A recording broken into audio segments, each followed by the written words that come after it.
Birinchi tur 10-savol. Agar A, B, C, D, F turli raqamlar bo'lsa va quyidagi tenglik o'rnli bo'lsa, biz ushbu ifodaning qiymatini topishimiz kerak. Endi agarda men ozroq fikrlaymiz. Agarda men A ni o'rniga 6 mi, 7 mi yoki 4 mi qo'yadigan bo'lsam, masalan 6 qo'yadigan bo'lsam 6666 bo'ladi. Ayrilgan BBB, CC, DFlar bo'ladi. Ya'ni 6666 dan buni eng katta qiymati o'sha 999 da ayirib keyin unga qanaqadir sonlarni qo'shar ekanman, hech qachon 5000 ga kelmaydi.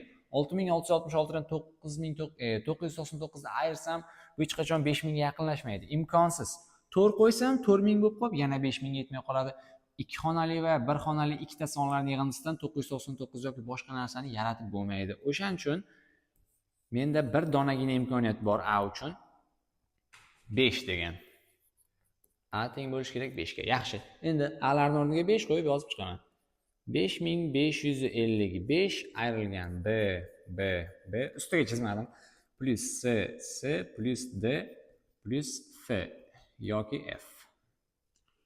Teng 5000. Endi qaranglar, tenglama ishlaganda ish bajaraman. Minus B larni plus ga o'tkazaman, plus bo'lib turganlarni minus qilib chapga o'tkazaman. 5000 10 ga o'tkazaman, 5000 ni esa chapga o'tkazaman. Mana bitta 5 qolib ketibdi. 5555 dan 5000 ni ayiradigan bo'lsam, 555 degan javob chiqadi. Bular hammasi o'ng tarafga o'tib ketdi. B ayrilgan C ayrilgan D ayrilgan F. Endi yana fikrlayman, A chiqdi. Shu tartibda bir chekkadan o'ylab topib, harflarni hammasini topib chiqaman. Endi B larning o'rniga nima qo'ysam bo'ladi? Agar B larning o'rniga 5 qo'yadigan bo'lsam, 555 bo'ladi-da, undan yana qanaqadir sonlarda ayiraman, 555 dan kichirib ketadi. Demak, bu 5 va 5 dan kichkina raqamlarni qabul qila olmaydi. Eng kamida 6 ni olish kerak. Bo'lmasa 7-8 larni olish kerak. Agar B ni o'rniga 7-8 qo'yadigan bo'lsam, undan 99 ni keyin 2-3 yoki qanaqadir bir sonlarni, raqamlarni ayirib 555 ga kela olmay qolaman. Demak, majbur bu joyda B 6 ga teng bo'ladi. Boshqa imkoniyatim yo'q-da. Masalan, 7 qo'yadigan bo'lsam, 777 dan 99 ni ayiraman, keyin 9 ni, keyin 9 ni yana ayirgan taqdirimda ham baribir men 555 ga kela olmayman. 555 dan tepada qolib ketaveradi-da, 555 ga yaqinlashmaydi. Bittagina imkoniyatim 666 qilib olish. O'shanda yaqinlasha olaman. Demak, B ni o'rniga 6 qo'yib yozib chiqaman endi. 555 turibdi.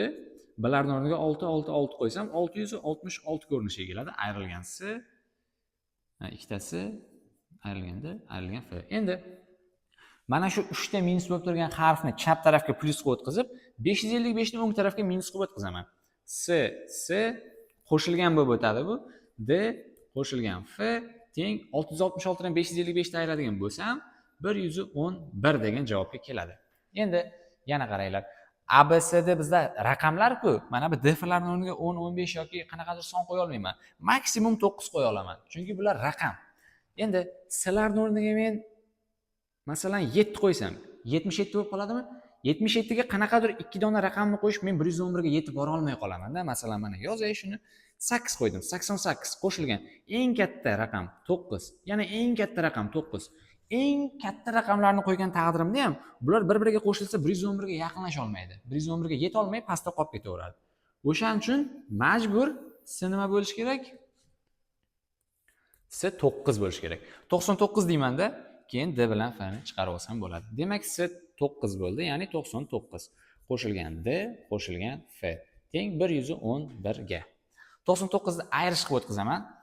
D qo'shilgan F teng bo'ladi 111 dan 99 ayiradigan bo'lsam 12 ga. Endi bitta savol tug'ildi. D bilan F ni nima deb olaman? 9 qo'shilgan 3 desam bo'ladi. 8 qo'shilgan 4 desam bo'ladi yoki 7 qo'shilgan. D bilan F ga har xil kombinatsiyalar qo'ysam bo'ladi shunday. Masalan, aytayapman, bu tarafga o'tib olay. 9 qo'shilgan 3 desam bo'ladi, 8 qo'shilgan 4 desam bo'ladi. Variantlar ko'p. Men aynan qaysi birini olaman degan savol tug'ilib qoladi. Endi shartga e'tibor beradigan bo'lsak, turli raqamlar deyilgan. 9 plus 3 deb ola olmayman men. Nimaga? Chunki 9 bizda ishlandi. C 9 ga teng bo'ldi. Demak, 9 ni qaytarib men ola olmayman. 9 chiqib ketadi. 8 qo'shilgan 4 desam, 8 bilan 4 ishlandimi shu paytgacha? Ishlanmadi va bu ikkalasi ham bir xil emas. Demak,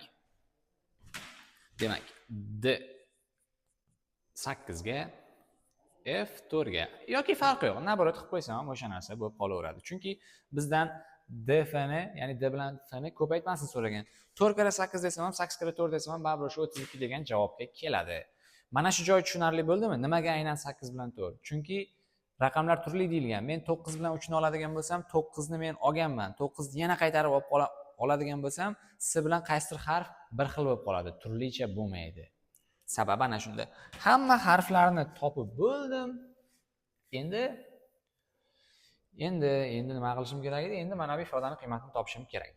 AB 5 ko'paytirilgan 6 ayrilgan DF 8 ko'paytirilgan 4 qo'shilgan S 9 30 32 9 hisoblasam 7 degan javob chiqar ekan.